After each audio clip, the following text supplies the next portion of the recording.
Rural Americans deserve access to the best of what our country has to offer, especially health care. Across every state, every community, America's rural hospitals are the first line of defense, protecting our families, neighbors, and loved ones.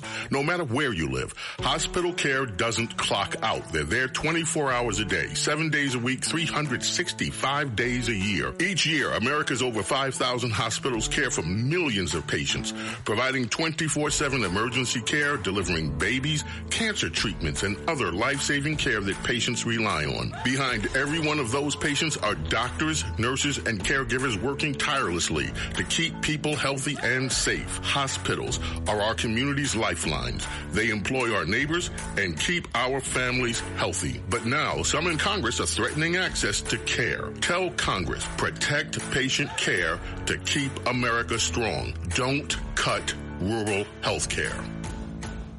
Excuse me! Taxi! What are you doing? This is the 77 WABC minicast. And we are back here on Katz and Cosby. What an enormous news day. So much going on. And who better to explain everything, especially from the Israeli side, is the spokesperson for the Prime Minister's office there in Israel. She was with Prime Minister Netanyahu for years. Also a great broadcaster, and we love her. Tal Heinrich, this is Rita Cosby. So happy to have you here on the show, Tal. Fill us in. This new news just breaking that thousands of Iranian Kurds, and there are millions upon millions of them, are launching an offensive to take over the Iranian regime. This is extraordinary. It is extraordinary, and it's my great honor and pleasure to join you on such historic times, Rita and John. You know, I'm not sure if that's really underway right now. Just like you, I'm hearing the reports and seeing the reports, but I can't verify them. I can tell you what Israeli media is saying, and Israeli media is quoting other sources at this point. I don't have anyone on the ground there on the border between Iraq and Iran that could verify what we're hearing, but I can tell you that there has been a lot of speculation that this is a major part of the U.S.-Israeli plan of how to topple the regime and someone else there on the ground with boots on the ground, as your previous guest articulated, helping to pave the way towards the fall of this regime and potentially maybe taking ground control of Tehran. So many analysts, Middle East analysts in my part of the world, although right now I'm talking to you from Florida, I should mention this, that's what they were reading into it weeks ahead or in the days ahead, leading to where we are at this point.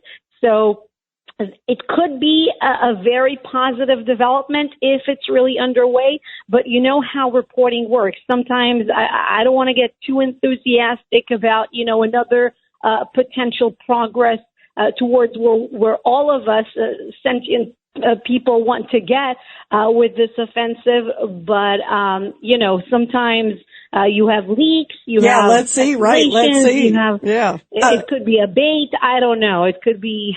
Let's see. But Tal, one thing we are seeing is clearly Israel it's been interesting because Hezbollah is now getting into the fight there in the north. Talk about what you're hearing from Israel. And by the way, later on we're going to be talking to Ambassador Michael Oren, the former ambassador who's there in Tel Aviv. But talk about what they're going through right now in Israel, because obviously they continue to also pound targets in Iran, but they're also I saw some explosions in Beirut. Right. Well, Hezbollah, they made, once again, the terrible mistake on their end, of course, and they chose to enter the war and open fire on Israel. And they're already paying a heavy price for doing so. We're not complacent. We are going to keep pounding Hezbollah. We're operating against them.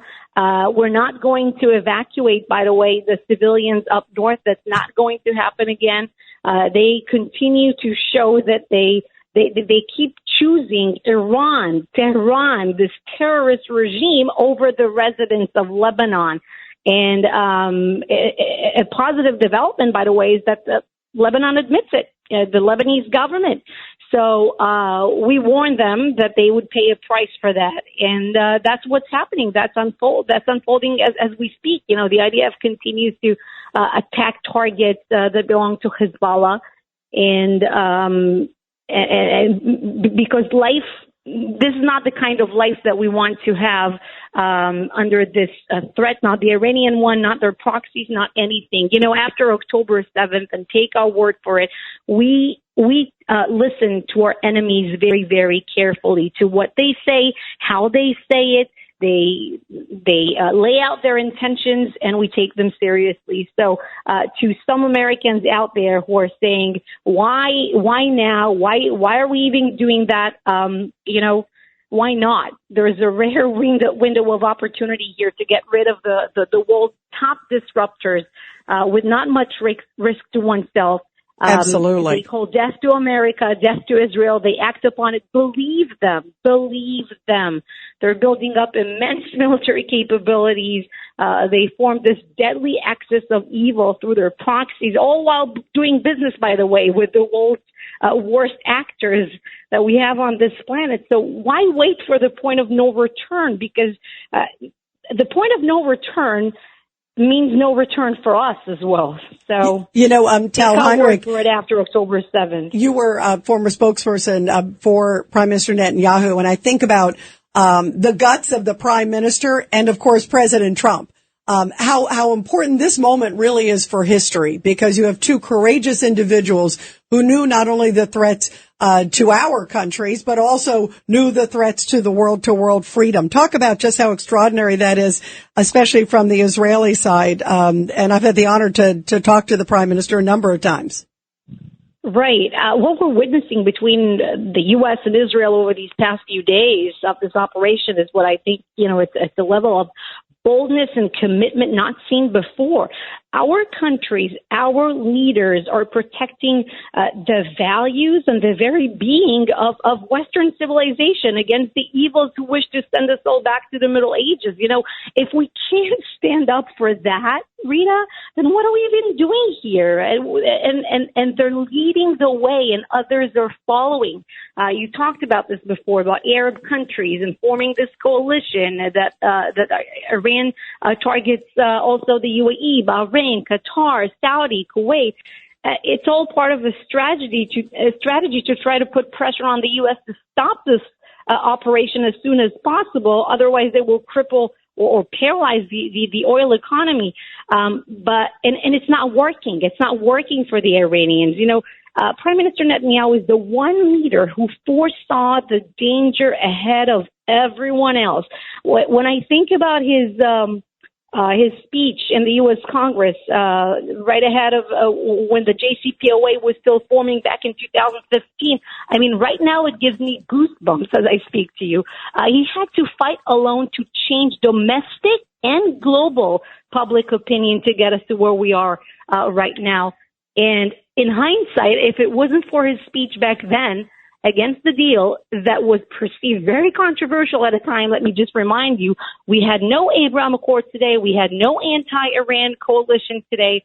And President Trump, he is one of the very few Western leaders of recent years who actually knows how to read the map of our region and figure out who's an enemy and who's a real ally and who can be a temporary partner at a given time.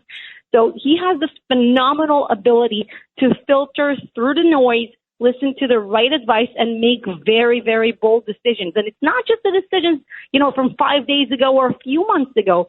Those are decisions that he also made in the first administration. Yeah, no, you're right. You're right. It's courage. Soleimani. Yep. It's courage. The takedown of Soleimani. You remember the 12 points or the 12 demands that Secretary Pompeo back then gave to Iran? We can't keep doing the same mistakes again and again. How many second chances do you give this evil regime to negotiate, you know? Absolutely. Well, it's an amazing moment. Two great, courageous, brave leaders changing the face of history. Thank you very much, Tal. Thank you so much. Really great to have you here. Thank you.